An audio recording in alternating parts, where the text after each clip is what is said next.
Né à Jérusalem vers 765 avant notre ère, au sein d'une famille influente et peut-être même de lignée royale, Isaïe grandit dans une cité au cœur des tumultes politiques et spirituels du royaume de Juda. Dès son jeune âge, il fut appelé par Dieu à une mission redoutable, devenir sa voix auprès de son peuple, une voix qui porterait des messages de jugement, mais aussi d'un espoir indéfectible. Sa carrière prophétique s'étendit sur les règnes de plusieurs rois de Juda, une période marquée par la menace constante de l'expansion de l'Empire assyrien. Isaïe s'opposa fermement à la politique des rois qui cherchaient pour leur salut dans des alliances militaires avec des puissances étrangères, comme l'Égypte ou la Syrie elle-même, face au roi Achaz qui, terrifié par une coalition ennemie, voulait se placer sous la protection de l'Assyrie.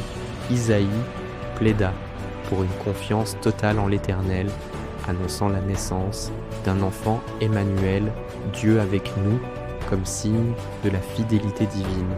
Plus tard, sous le règne du pieux roi Ézéchias, lorsque l'armée assyrienne du redoutable Sanchérib vint assiéger Jérusalem, la situation semblait désespérée. Alors qu'Ézéchias, dans son angoisse, cherchait initialement une alliance avec l'Égypte, Isaïe le rappela à l'ordre divin.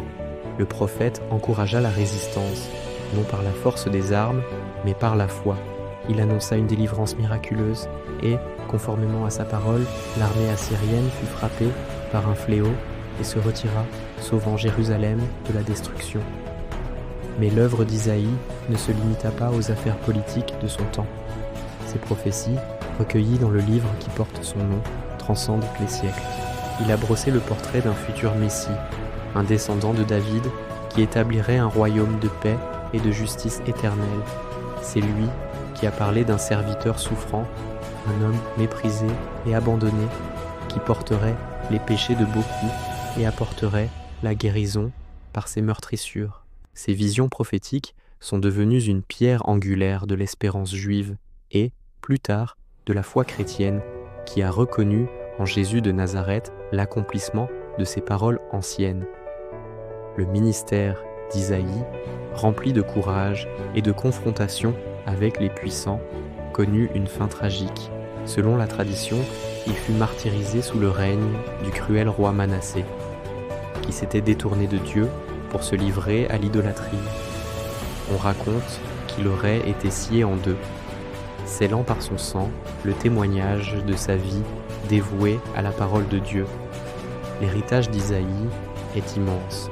Plus qu'un simple prophète de son temps, il est une figure universelle dont les écrits continuent d'inspirer, de réconforter et d'interpeller des millions de croyants à travers le monde. Sa vie nous rappelle la puissance de la foi face à l'adversité et la promesse d'une rédemption qui traverse les âges.